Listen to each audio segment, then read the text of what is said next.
quarterback questions at Ohio State? Jay Stevens thinks so. Locked On Ohio State Buckeyes joining me here on the show. Before we get to other spring game takeaways, Jay, it feels like the big news coming out of the showcase that the Buckeyes put on display with Chip Kelly, of course, as the offensive coordinator, is that there are more questions than answers at quarterback. Your thoughts?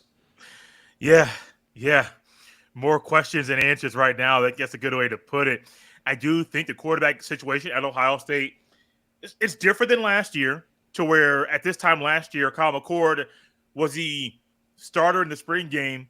His backup, Devin Brown, was hurt, didn't play in the spring game, and Devin Brown had to recover from an injury throughout about a month and a half after spring practice concluded. So it's a little bit different when all five of your quarterbacks right now are healthy. The guys that are in contention to start for the Buckeyes in the fall, they're healthy, they're competing, and one of them is a transfer, a five-star that came from Alabama, true freshman quarterback in Julian Sayin. You got a transfer in Will Howard from Kansas State. You got Devin Brown, who's been there for a long time.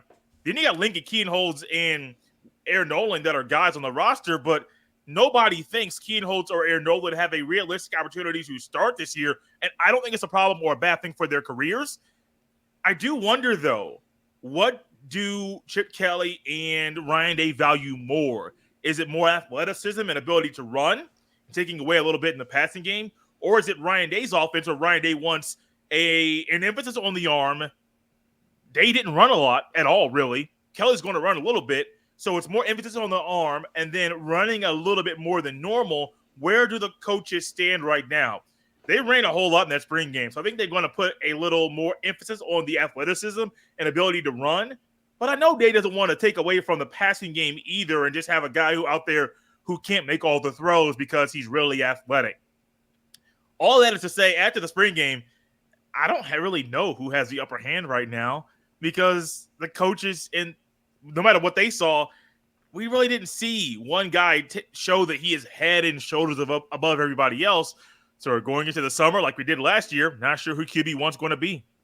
Yeah, and it's a curious situation because Will Howard was going to go to USC. Miller Moss scared him off, and Moss is, I presume, going to be the starter over there at USC. They brought in a transfer, Jaden Mayaba, from UNLV, but I expect that to be Miller Moss's job. And so Howard ends up at Ohio State.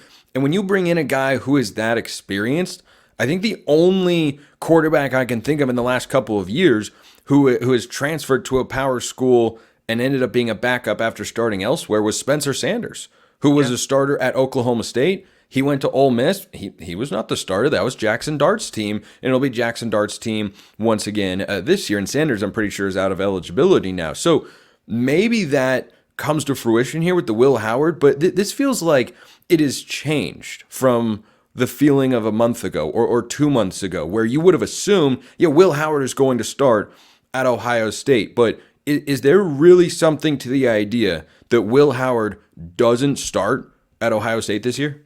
Oh, yeah.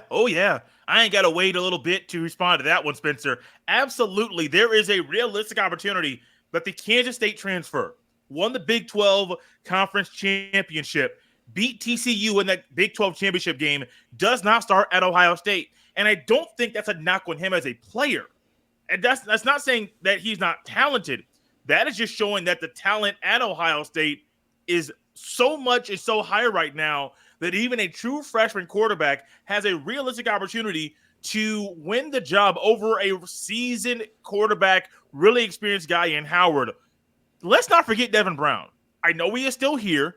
I know he has played very little football in his career at Ohio State. I know last year he got on the field multiple times, got hurt, I think, before the season, got hurt in the season multiple times. And so he's a guy that is not only trying to win the job, also trying to have a healthy offseason, as he just came off of an injury in the Cotton Bowl. So there's so many different angles, and I think Brown and Sayin are realistic opportunities, realistic guys that can win the job over Will Howard.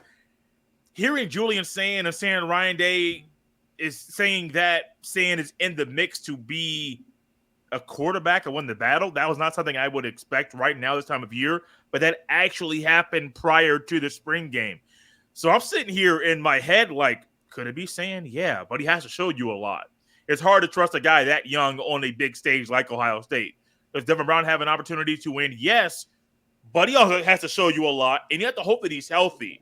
But this situation for Ohio State, in the quarterback situation, a lot of teams around the country would love to have a room with this talent, from freshman all the way to the most experienced guy in Will Howard at their school.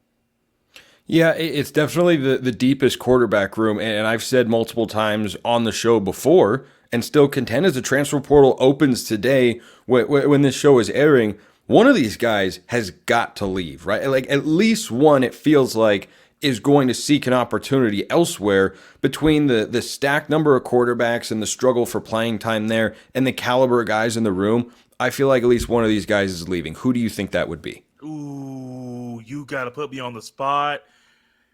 So there's two names that come to mind, and Ohio State fans may think I am crazy for saying this. Devin Brown and Lincoln Kienholz are two guys in my mind that if at some point right now, even though Brown might be in the mix, if he doesn't have some type of concrete feeling that he is going to be possibly the guy, and you're competing with these other two, do you really want to allow yourself to lose the battle once again, back-to-back seasons, and lose a year of eligibility, potentially, depending on how many games you end up playing, to where you could go somewhere else and start and be a really good player and show everybody why you were recruited to Ohio State, why you were in contention to win QB1 and Columbus 2 years in a row. Just happened to be that the Buckeyes went out and got somebody else. I think if Ryan Day trusted Devin Brown to win the job at the end of last year, he probably wouldn't have gone out there and gotten Will Howard. But also, with Brown being talented but also injured twice in the same season, Day has to think he might be talented enough to win the job. Is he durable enough to last the entire season? These are thoughts going through Ryan Day's head. But Kienholz is another one. I believe he redshirted last year, so he has 4 more years to play. But I also think he is a guy. Now, maybe having to go down a little bit to start this year, but he is a guy that can come in, go to a new situation, and make some noise at a different school. I am also high on Kienholz. I really like him. I think he's really good. It's going to take him a couple years, 2 or 3 years, to just get up to speed with the level of college football, that play that is there, which is fine. I don't think Aaron Nolan's going anywhere. I think that him and Sayin being in the same class, and Sayin being in the mix to be a starting quarterback for Ohio State helps Aaron Nolan realizing, one, he's going to redshirt, but also realizing I am not competing with anybody in my class to get on the field. That guy's already ahead of me. So they're in the same class, yes, but I think Sayin has a better chance to get on the field this year than Aaron Nolan, which is why there's kind of a separator between Nolan and Sayin. It's weird, man. I don't like talking quarterbacks leaving, but I think Brown. It's a reality. It's just the reality. Options are going to be available. Like, yes. If would you rather be a 5th string quarterback at Ohio State or a 1st string quarterback at Memphis? Just to pick a random G5 out there as an option. And certainly these guys, when you look at their recruiting profiles, are all talented enough to be in that sort of conversation where they could go to maybe a high level group of 5 or a lower level Power 4 school and maybe be the most talented quarterback in that room right away. I want to get you out of here on a non-quarterback point, Jay. When you watched Ohio State's spring game on Saturday, what was your other number one takeaway after the quarterback situation? The defense is going to be fine. The defense has no issues. The defense will be fine. The secondary is deep. I know there's a lot of angles to the defensive part here, but the secondary is deep. They might be too deep at guys that can play this year. That's how good they are at both corner spots, the nickel corner spot and also the 2 safety spots. They're going to be fine. They have guys coming in that are walk-ons that would go other places and be guys that could get in the rotation in the secondary. That's how talented this team is right now. Up front, you got guys like Tui Malowau and Tyleik Williams and Jack Sawyer. Ty Hamilton, don't forget him. Really good, solid defensive tackle. I do believe in a year from now he will get drafted into the National Football League. But backing them up, guys like Hero Canoe and Kenyatta Jackson Jr. and Caden Curry, they're going to be fine. And the versatility with the linebackers, with Sonny Styles moving from safety to linebacker, CJ Hicks, a 3rd-year guy, expected to either start or get a lot of play at linebacker. Then Cody Simon, the seasoned vet of that unit. I do believe the defense will be fine. Got to say one more thing here, Spencer. Defense is fine. I can't say the same thing about the offensive line. I'll leave it there.